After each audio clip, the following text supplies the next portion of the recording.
وہ دونوں کہاں رہ گئے ہیں؟ یہ سب کیا ہے؟ حیدر افندی نے کوئی تیسری بار عدن سے پوچھا تھا۔ مجھے کیا پتا، ان کی گاڑی پہلے نکلی تھی۔ آکاشا کہہ رہا تھا کہ ہم سیلون سے سیدھا ہوٹل پہنچ جائیں گے۔ عدن نے قدرے شرمندگی سے جواب دیا۔ اس وقت سب باراتی ہوٹل سے کچھ فاصلے پر رکے دلہے کی گاڑی کا انتظار کر رہے تھے، جبکہ آکاشا یوشے کو لیے بازار میں گھوم رہا تھا۔ بس کر دے یار، بار بار بابا سائیں کی کال آ رہی ہے، یوشے نے بے بسی سے کہا۔ بس یہ آخری شاپ ہے، یہاں سے پکا میں ڈریس خرید لوں گا۔ آکاشا کے جواب پر یوشے نے ایک گہرا سانس خارج کیا اور دکان کے اندر قدم رکھا۔ آکاشا کپڑے پسند کرنے لگا، جبکہ یوشے کا موبائل بری طرح چیخنے میں مصروف تھا۔ پھر بابا سائیں کی کال آ رہی ہے۔ یوشے نے آکاشا کو موبائل اسکرین دکھائی، جس پر آکاشا نے کوئی ریسپانس نہیں دیا۔ تم دونوں کب تک پہنچ رہے ہو؟ حیدر افندی کی گرجدار آواز اسپیکر سے باہر سنائی دی۔ بابا سائیں بس 10 منٹ۔ یوشے پچھلے 1 گھنٹے سے انہیں یہی جواب دے رہا تھا۔ تمہارے 10 منٹ میں کتنے گھنٹے ہوتے ہیں؟ بس مجھے یہ بتا دو۔ حیدر افندی کے جواب پر یوشے نے آکاشا کو غصے سے گھورا، جبکہ وہ دانت نکال رہا تھا۔ بابا بس میں آ رہا ہوں۔ یوشے نے دکان سے باہر قدم بڑھائے۔ تمہارا آنا ضروری نہیں ہے، اس گدھے کو لے کر آؤ جس کی آج شادی ہے، ورنہ ہم لڑکی والوں کو کیا جواب دیں گے؟ حیدر افندی کا غصہ آسمانوں کو چھو رہا تھا۔ بھائی یار، اتنا سیریس ہونے کی ضرورت نہیں ہے، بڑوں کا کام ہی یہی ہوتا ہے۔ بس میں ابھی تیار ہو کر آیا۔ آکاشا یوشے کا کاندھا تھپکتا ڈریسنگ روم کی طرف چل دیا، جبکہ یوشے نے بے بسی سے ہوا میں مکہ مارا۔ کیا کہا یوشے نے؟ عدن نے بے چینی سے پوچھا۔ تمہاری اور میری اولاد اصل میں ہم دونوں کی بالکل نہیں لگتی۔ حرام ہے کہ ایک صفت بھی ان میں ہمارے والی ہو۔ حیدر افندی کے جواب پر عدن نے ناراض نظر سے دیکھا۔ صحیح کہہ رہا ہوں، چلو ہم لوگ چلتے ہیں۔ زبیر صاحب کا بار بار فون آ رہا ہے، کچھ تو انہیں تسلی ملے گی۔ حیدر افندی نے عدن کو جواب دیتے ہوئے ڈرائیور کو گاڑی چلانے کا اشارہ کیا تو دوبارہ زبیر صاحب کی کال آنے لگی۔ آپ ایک دفعہ کال اٹھا کر تسلی بخش جواب دے دیں، آخر لڑکی والے ہیں، دیر پر پریشان ہو رہے ہوں گے۔ ہماری غلطی ہے، بہت دیر ہو گئی۔ عدن کے کہنے پر حیدر افندی نے کال اٹینڈ کی، مگر جو خبر آگے سے سننے کو ملی اس نے حیدر افندی کے ہوش اڑا دیے۔ یہ کب کی بات ہے؟ حیدر افندی نے بمشکل الفاظ ادا کیے۔ اچھا میں دیکھتا ہوں، آپ پریشان نہ ہوں، شاید کسی نے شرارت کی ہوگی۔ حیدر افندی نے انہیں تسلی دیتے کال کاٹ دی۔ ابھی آپ مجھ سے ناراض ہو رہی تھی کہ میں انہیں ایسا کیوں بول رہا ہوں، اب آپ خود ہی دیکھ لیں کہ آکاشا نے کیا حرکت کی ہے۔ حیدر افندی نے گاڑی کے دروازے پر مکہ مارتے ہوئے کہا، جس پر عدن تڑپ کر رہ گئی۔ اس نے زبیر صاحب کو فون کر کے کہا ہے کہ دلہے کی گاڑی کا ایکسیڈنٹ ہو گیا ہے، اس لیے بارات لیٹ آئے گی۔ وہ اس کی خیریت پوچھ رہے تھے۔ حیدر افندی کی بات سن کر عدن کو شدید غصہ آیا۔ آکاشا کو فون دو۔ عدن نے فوراً آکاشا کو کال کی، جو یوشے نے اٹھائی۔ ماما، وہ تیار ہو رہا ہے، یوشے نے جواب دیا۔ اسے کہو 10 منٹ کے اندر اندر ہوٹل پہنچے، اور مجھے تم سے اتنی بے وقوفی کی امید کم از کم آج کے دن نہ تھی کہ تم اس گدھے کا ساتھ دو گے۔ عدن نے غصے سے کہتے ہوئے کال کاٹ دی، جبکہ یوشے موبائل کان ساتھ لگائے ابھی بھی کھڑا تھا۔ یہ سب آج میرے ساتھ کیا ہو رہا ہے؟ یوشے خود بھی الجھ گیا تھا۔ جیسے ہی آکاشا تیار ہو کر نکلا، یوشے نے اسے تعریفی نظروں سے دیکھا تھا۔ اپنے باپ دادا کے روایتی لباس میں وہ کسی جاگیر کا سردار لگ رہا تھا۔ چلو بھائی، اب جلدی کرو، ماما اور بابا دونوں ہی آج شدید غصے میں ہیں، یوشے کہتا ہوا سیلون سے باہر نکلا اور گارڈز کو گاڑی لانے کا اشارہ کیا۔ بھائی یار، آرام سے چلائیں، مجھے کوئی جلدی نہیں ہے، اور جب مجھے جلدی نہیں ہے تو پھر آپ سب کو کیوں ہے؟ آکاشا نے یوشے کی طرف دیکھتے ہوئے کہا۔ تجھے جلدی نہیں ہے، لیکن لڑکی والے تو انتظار کر رہے ہوں گے نا، یوشے نے تیزی کی وجہ بتائی۔ ان کی آپ فکر نہ کریں، میں نے زبیر صاحب کو فون کر کے بتا دیا تھا کہ دلہے کی گاڑی کا ایکسیڈنٹ ہو گیا ہے، بارات لیٹ آئے گی۔ آکاشا یوں بتا رہا تھا جیسے وہ اپنے بارے میں نہیں، کسی اور کی بات کر رہا ہو۔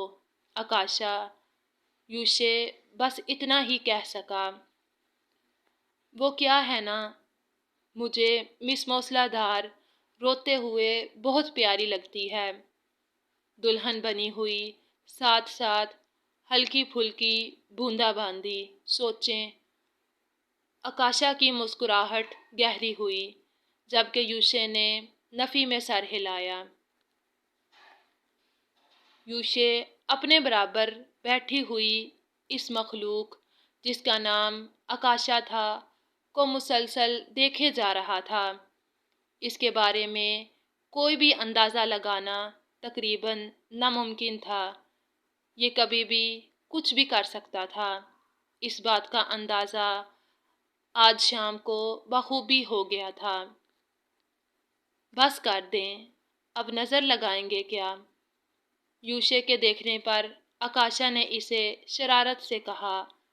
پھر گاڑی میں ایک سکوت چھا گیا کہ اچانک آکاشا کا قہقہ گونج اٹھا اور اس نے یوشے کو گلے لگا لیا۔ قیمتی گاڑیوں کی ایک لمبی قطار بارات کی صورت میں ہوٹل پہنچی تو زبیر صاحب اور ہارون نے ان کا پرتپاک استقبال کیا، جبکہ عدن اور حیدر افندی دونوں بھائیوں سے سخت ناراض تھے۔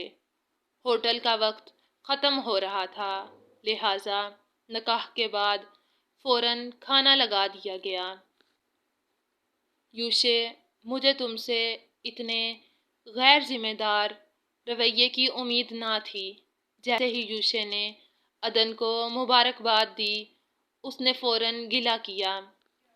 اچھا اچھا، گلہ بعد کے لیے اٹھا رکھتے ہیں، ابھی یہ بتائیں آپ کی بہو کہاں ہے؟ یوشے نے حال میں امثال کو ڈھونڈتے ہوئے پوچھا۔ وہ اندر ہے اور بہت خوش ہے۔ ایسا کرو، اسے کچھ دنوں کے لیے میرے پاس ہی چھوڑ دو۔ عدن کی بات پر یوشے نے انہیں مسکرا کر دیکھا۔ پھر میں بھی ادھر ہی رہ جاتا ہوں۔ میں واپس جا کر اس کے بغیر کیا کروں گا؟ یوشے نے لاڈ سے عدن کو اپنے ساتھ لگاتے ہوئے جواب دیا۔ بہت اچھی لگتی ہے؟ عدن نے پوچھا۔ بہت کا تو پتہ نہیں، مگر اس کے بغیر مجھے کچھ اچھا نہیں لگتا۔ یوشے کے اس قدر عجیب اظہار محبت پر عدن ہنس دی۔ شکر ہے کہ آکاشا بالکل ٹھیک ہے، ورنہ ایک دفعہ تو ہم سب ڈر گئے تھے۔ حرم نے برائڈل روم میں داخل ہوتے ہوئے بآواز بلند کہا۔ مجھے تو پہلے ہی یقین تھا کہ کوئی ڈرامہ ہی ہوگا۔ ماہم نے اپنا جھمکا درست کرتے ہوئے حرم کو جواب دیا۔ ارے کیسی لڑکی ہو! اگر سچ مچ اسے کچھ ہو جاتا تو؟ حرم کو ماہم پر شدید حیرت ہوئی۔ تم ابھی تک اس ڈرامے باز سے واقف نہیں ہوئی کہ وہ کیا چیز ہے؟ سوائے ڈرامے کرنے اور ڈائیلاگ بولنے کے کوئی تیسرا کام ہے جو وہ پوری ایمانداری سے کرتا ہے؟ ماہم نے سنجیدگی سے پوچھا۔ بہرحال جو بھی ہے لگ پیارا رہا ہے۔ حرم نے فضول بحث سمیٹتے ہوئے آکاشا کی تعریف کی۔ میرے سے بھی زیادہ؟ ماہم نے دکھی سی شکل بنا کر پوچھا۔ نہیں، تم تو میری جان ہو، تم سے زیادہ کیسے پیارا لگ سکتا ہے؟ مگر پیارا تو وہ بھی ہے۔ حرم کے کہنے پر ماہم مسکرا دی۔ فائق نہیں آیا؟ ماہم کو اچانک فائق کا خیال آیا۔ نہیں، اس نے نوکری کے لیے کراچی اپلائی کیا تھا، وہاں سے اسے کال آ گئی ہے۔ حرم نے افسردہ سے لہجے میں بتایا۔ پیپرز سے پہلے ہی؟ ماہم کو حیرت ہوئی۔ ہاں، اس کا تعلیمی ریکارڈ اچھا ہے، شاید اسی لیے ان لوگوں نے اسے بلایا ہے۔ حرم کے جواب پر ماہم نے سر ہلایا۔ تبھی کلثوم بیگم اندر داخل ہوئی۔ چلو جلدی سے اسے باہر لے کر آؤ، وہ لوگ رخصتی کا کہہ رہے ہیں۔ کلثوم بیگم کے کہنے پر حرم ایک دم اداس ہو گئی۔ ارے تم کیوں رونے والی شکل بنا رہی ہو؟ جسے رونا چاہیے، اس کی خوشی تو دیکھو۔ اور خوش کیوں نہ ہو؟ اتنے امیر لوگوں میں جا رہی ہے، ساری بارات کرولا، لینڈ کروزرز اور مرسیڈیز پر آئی ہے۔ کلثوم بیگم نے آج کا دن بھی نہیں چھوڑا اور عادت کے مطابق طنز کر کے چلی گئی۔ امی کی عادت کا تو پتہ ہی ہے، تم پلیز ان کی باتوں کو دل پر مت لینا۔ حرم شرمندہ سی ماہم کو اٹھانے لگی۔ تم پریشان نہ ہو، میں انہیں بہت اچھے سے جانتی ہوں، ماہم کہتے ہوئے حرم کی مدد سے کھڑی ہو گئی۔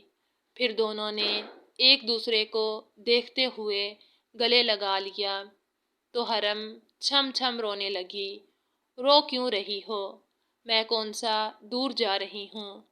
ویسے بھی ابھی ہم نے یونی میں روز ملنا ہے، کم از کم پیپر تک تو پکا ہے۔ ماہم نے تسلی دی، جبکہ اس کا اپنا دل بھی اداس تھا۔ تبھی زبیر صاحب اندر داخل ہوئے۔ ابا آپ؟ حرم نے فوراً اپنے آنسو صاف کیے اور پیچھے ہٹی۔ وہ اپنے ابا کو اداس نہیں کرنا چاہتی تھی۔ میں نے تمہارے حق میں بہترین فیصلہ کیا ہے، وہاں بھی یہاں کی طرح ان کی بیٹی بن کر رہنا اور کوشش کرنا کہ تمہارے شوہر کو تم سے کوئی شکایت نہ ہو۔ زبیر صاحب نے نم آواز میں کہتے ہوئے اسے پیار کیا۔ جی ماموں، میں ایسا ہی کروں گی، مگر شوہر کی شکایت کے بارے میں کچھ کہہ نہیں سکتی۔ ماہم نے آدھا جملہ دل میں سوچا۔ چلو بھائی، اپنی بہن کو لے کر باہر چلو، سب انتظار کر رہے ہیں۔ زبیر صاحب نے اپنے پیچھے کھڑے ہارون کو دیکھ کر حکم دیا۔ ماہم، میں نے تمہیں ہمیشہ حرم کی طرح سمجھا ہے، کبھی بھی کوئی مسئلہ ہو تو پہلے کی طرح بے دھڑک مجھے بول دینا۔ میں کل بھی تمہارا بھائی تھا، آج بھی ہوں اور ہمیشہ رہوں گا۔ ہارون کی باتوں پر ماہم کا دل سچ مچ بھر گیا، مگر اس نے اپنے جذبات کو کنٹرول میں رکھا۔ وہ خود رو کر اپنے محبت کرنے والے رشتوں کو دکھی نہیں کرنا چاہتی تھی۔ پھر حرم اور ہارون اسے لے کر ہال میں داخل ہوئے۔ ہائے، یہ اپنی مس موصلہ دار ہی ہے۔ بھائی یار، پتہ کرو، کہیں ایسا نہ ہو کہ لڑکی دکھائی اور ہو اور دے اور رہے ہوں۔ آج کل یہ بہت ہو رہا ہے۔ آکاشا نے ماہم کو دیکھتے ہوئے یوشے کے کان میں سرگوشی کی۔ تیرے سسرال میں ماہم نام کی ایک ہی لڑکی تھی جس کا تجھ سے نکاح ابھی ابھی ہوا ہے۔ آپ اپنا منہ بند رکھیں، مہربانی ہوگی۔ یوشے نے بظاہر مسکراتے ہوئے آکاشا کو ٹوکا۔ لو جی، جہاں ہر میدان میں ترقی ہوئی ہے، وہاں میک اپ آرٹسٹ بھی آئنسٹائن بن گئے ہیں۔ اچھی خاصی لڑکی کو کیا بنا دیتے ہیں۔ آکاشا کے بڑبڑانے پر یوشے نے ادھر ادھر دیکھا کہ کون کون سن رہا ہے، مگر سب کا دھیان اس وقت دلہن پر تھا۔ آکاشا، باقی بکواس گھر جا کر کر لینا۔ یوشے نے آکاشا کے کاندھے پر مسکراتے ہوئے ہاتھ رکھا۔ گھر پر بھی کہاں بکواس کرنے دیتے ہیں، ماما ہر وقت ڈانٹتی رہتی ہیں۔ یار بھائی، آج کے دن ماما کو مجھ سے دور رکھنا، مہربانی ہوگی۔ آکاشا نے مسکین سی شکل بنائی۔ آج تو میں خود بابا اور ماما سے بچ رہا ہوں، بس یہ تیری شادی خیریت سے ہو جائے۔ میں کل ہی امثال کو لے کر حویلی چلا جاؤں گا۔ تیرے بہت پھڈے ہیں، میں ان میں پڑنا نہیں چاہتا۔ یوشے نے آکاشا کو جواب دیا تو اس کا منہ بن گیا۔ تب تک ماہم بھی اسٹیج کے بالکل قریب پہنچ گئی۔ چل، اپنی بیگم کو اسٹیج پر چڑھنے میں مدد دے، یوشے نے آکاشا کے کان میں کہا۔ شکریہ۔ جب وہ وہاں سے یہاں تک آ سکتی ہے تو خود ہی اوپر بھی آ جائے گی۔ ویسے بھی وہ سالہ ساتھ ہے نا اس کی مدد کے لیے۔ آکاشا نے کاندھے اچکاتے ہوئے انکار کیا۔ آکاشا، سارے کیمرے ادھر ہی ہیں، لوگ دیکھ رہے ہیں، یوشے نے سمجھایا۔ تو آکاشا نے دو بدو پوچھا۔ اس طرح اچھا نہیں لگتا، یوشے نے اسے گھورا۔ اب آئے گا مزہ، جب آپ سب مل کر میری بے عزتی کر رہے ہوتے ہیں، اور بقول آپ کے آج بابا بھی اس کے سامنے میری بے عزتی کرنے کا پورا ارادہ رکھتے ہیں، تو پھر مجھ سے بھی کوئی امید نہ رکھیں کہ میں آپ کی عزت کا باعث بنوں گا۔ آکاشا کی ڈٹھائی پر یوشے چپ ہو گیا۔ ماہم نے جیسے ہی اسٹیج پر پاؤں رکھا، اس کا بیلنس خراب ہو گیا۔ اس سے پہلے کہ وہ گرتی، آکاشا نے اسے آگے بڑھ کر تھام لیا اور اسٹیج پر بیٹھنے میں اس کی مدد کی، جس پر سارا ہال سیٹیوں اور تالیوں سے گونج اٹھا۔ اب کیوں پکڑا، گرنے دیتے، یوشے نے بھرپور مسکراہٹ چہرے پر سجاتے ہوئے طنز کیا، خود تو آپ جوتیاں بند کرنے کو بھی ہر وقت تیار رہتے ہیں، اس لیے اب آپ کا طنز بنتا نہیں۔ آکاشا کے جواب پر یوشی اسٹیج سے نیچے اتر آیا۔ پھر کچھ تصویروں کے بعد ماہم کی رخصتی ہو گئی۔